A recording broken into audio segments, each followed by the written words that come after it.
So this is the idea.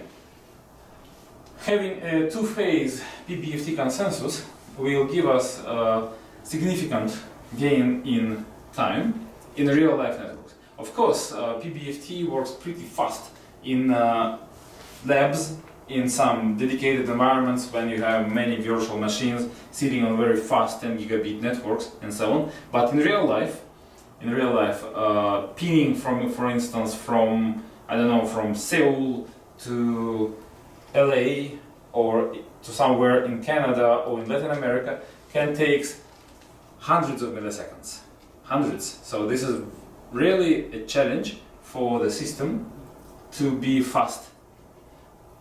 How can you have a fast network transmission? How can you have fast consensus if you spend hundreds of milliseconds just to communicate between the nodes? So that's why we are going to group into leagues. Leagues should be connected with a fast broadband network. It would be very convenient if between leagues there are also some fast networking, but this is not that mandatory like in other scenarios. So if we compare our Prism protocol, I say protocol or consensus algorithm, it's the same because it's actually the protocol of voting between nodes. And plain PBFT, so we expect it to be 2 to 3 times faster than traditional PBFT, loses lots of time on communicating the block to the nodes and even more time to communicating votes between nodes. So having it clustered into leagues and fast interconnect within league makes us believe that it will be really fast and we can have below half a second confirmation time, consensus time, sorry. So some details. One of the questions related to this system is how do we select nodes? Unlike open system like Cardano or Stella, this protocol, this algorithm uses fixed number of nodes. As I already said, 49 nodes. So we need a kind of a bench of nodes waiting in a hot state, ready for hot replace, and we are going also to have weighted rating, when rating includes position of the node in staking rating, in community contribution rating, and system performance index, how it is fast and how reliable it works. And then having this weighted rating, we can select either nodes for this set of validator or replacement if a misbehaving node is found. Another question is how do we select the primary block builder and league leaders? For every new block, we need to select a new node because if we have a easy to foreshadow algorithm of selecting the nodes, there could be potential attacks on the network, maybe trying to either block the node or trying to falsify its data because you know when a particular node will be building a block or when a particular node will be a league leader and participate in this consensus. So these attacks are possible, and in order to countermeasure them, we are going to have new block builder and new leaders for every new block. So we need a deterministic but random algorithm. Randomness here should be defined in such a way that every node agree who is the next block builder. So they can just say, oh, the last block was like this one, then I'm the block builder for the next block. Or no, I'm not the block builder. So they should have the same procedure for everything.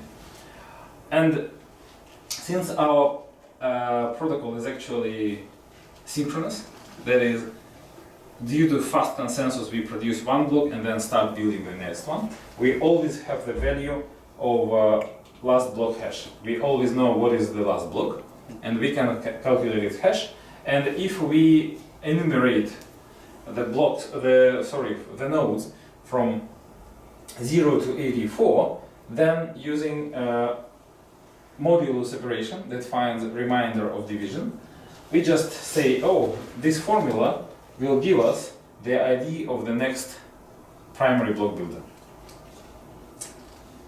And every node can compute this value because everybody have the same last block.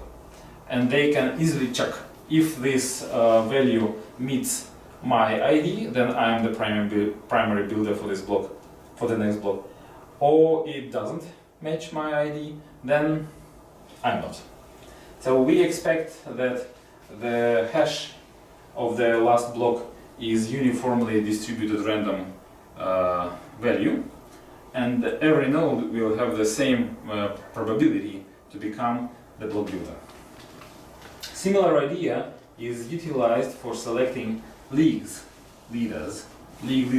So it's not enough to select just one node to produce blocks. We also need to select 6 other nodes that will be recipients of this block. And everybody should agree on this, because this node, primary block builder, should send the blocks to those nodes, and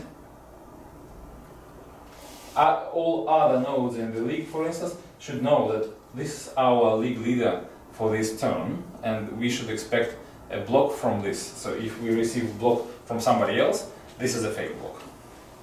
Then they do it in this very similar fashion. We enumerate each league, and we make a hash of last block hash and the league number. So this is a unique number for each league. It's extremely unlikely that 2 leagues will have the same value of hash, so I would say this is a very different value. And then we use modulo 7 because we have 7 nodes in the league, and it gives us number from 0 to 6. That is the ID within league. So that's the idea how we are having on one hand a random number. It's really a random procedure, randomized procedure. But on the other hand, we have a deterministic. Everybody who has the same history can validate that yes, this is the true ID or this is wrong ID. And we implement our Prism not from scratch. It's nowadays a bad idea because there are so many already made developments in the blockchain area. So we better choose the best one, the proven one that have been used in real life applications. So we selected Tendermint as our basis, and we are implementing it as a kind of a fork to Tendermint that differs from the base using clustering. So that is the original idea about leagues, so split the nodes into clusters. We added the two-phased BFT. In Tendermint this is one to all, and we are one to first in leagues and then in the community. And we also need to modify the structure of Genesis block because we need to save the original league structure of the original set of validators into Genesis block, and we need to modify the algorithm to select block builders, and actually we need also to modify the algorithm to update the validator set, but this is beyond Tendermint, this kind of application. So thank you very much. I hope we will, not hope, we will launch our mainnet by the end of this year or early next year. Thank you.